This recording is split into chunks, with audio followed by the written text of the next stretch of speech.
All those years of training were hammered into her so she wouldn't be caught during an investigation, and in the end she was caught by another student. Maybe she just wasn't made for work like this. The black orb resting under her bed was now in her hand, and once again she took a deep breath, readying herself before tapping the top of the sphere. The blue ring on the top started to pulse in and out until eventually turned into a solid blue color, signaling that it had been connected. Agent 45 connected with Agent 83. Today isn't a report day. Does there seem to be a problem? The voice from the sphere asked. I would like to make a special report. Would you please connect me to Agent number 5? Layla asked. The single agents are too busy. You can report it to me and I will pass on the message to them. I'll ask you again, Layla said firmly. Please let me speak to Agent 5. This is not a request as an agent, but say that it's from her daughter. There seemed to be a slight pause between the two for a moment before the agent eventually replied. I will see what she says.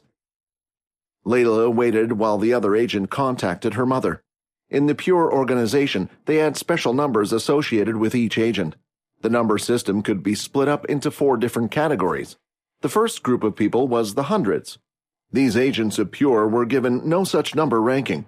All they were told were that they were above the 100 special agents. These people would often be new to the Pure organization and would only be used on large-scale operations. Then, below them were the ranked. These agents were numbered from 20 to 100.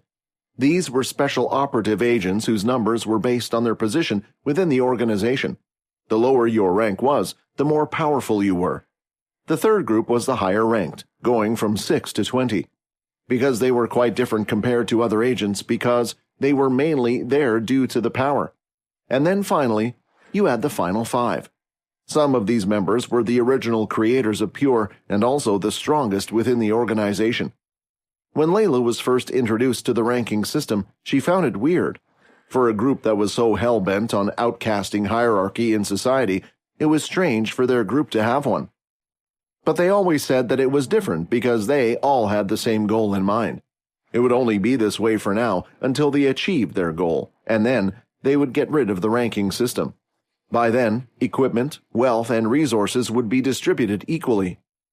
Layla started to remember the mock videos they showed her of what the world could be, and they always seemed so peaceful. She was interrupted by a familiar voice while she was deep in her thoughts. This is Agent 5. I hear you have some important news for me, Agent 83, the voice said. After hearing those words come out of her mouth, Layla was a little upset. She hadn't spoken to her mother in a while, and the first thing she talked about was business. She didn't ask her how she was or how she was doing and didn't even say her name, but she had always been like this, and Layla was used to it by now. Layla started to explain the details of what happened, how she acted on her own without informing Pure to protect her friends, going against Jack, and what the situation currently was. Though she did miss out on a few details here and there, especially the parts where she had informed all her friends who she was. So far, she had only said she told Erin, someone who she wanted to bring over to Pure, about her real position. Has your position been compromised by anyone else in the school or personnel? Her mother asked. No, I have only informed Erin. Right now they think she escaped on her own.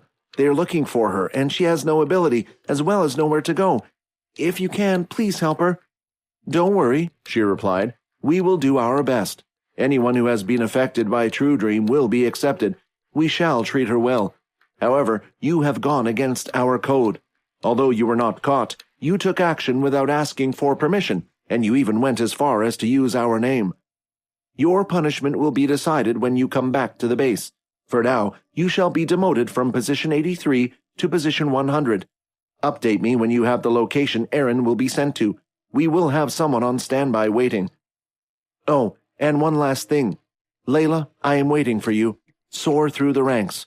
Don't be disheartened and try to get into the upper level so we can meet more frequently. May Pure be with you. May Pure be with you. As the call ended, Layla kept her head down.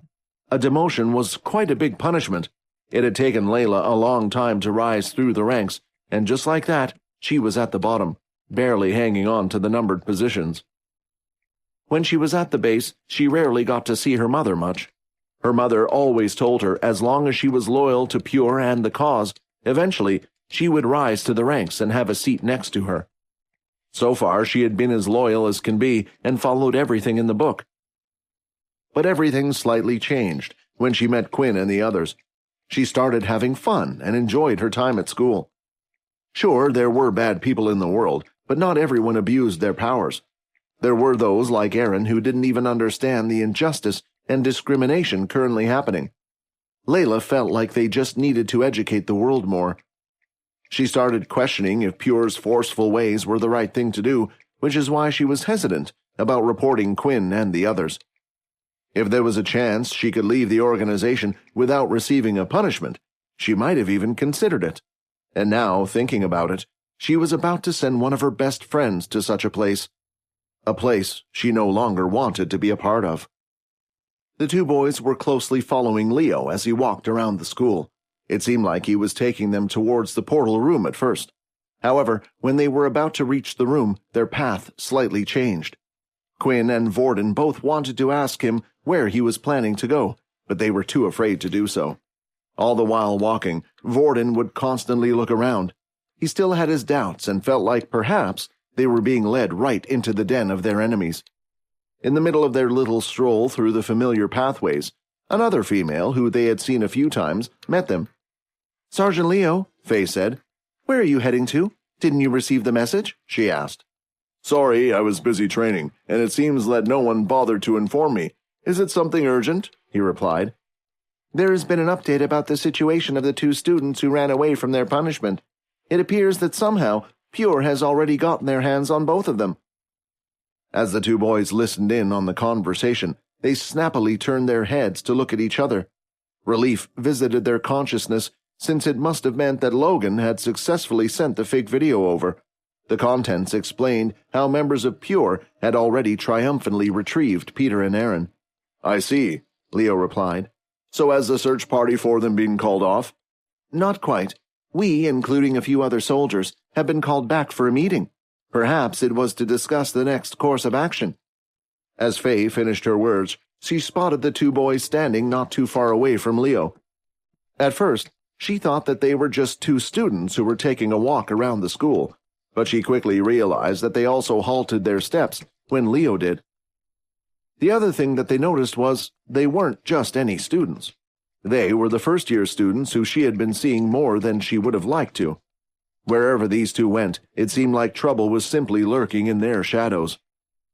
The moment Faye focused her attention on the two, Vorden realized the mistake that they had committed.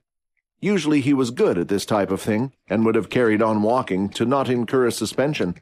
The problem was, he and Quinn had both gotten caught up on what Faye had to say. Hi, Quinn here. Wondering what happens next?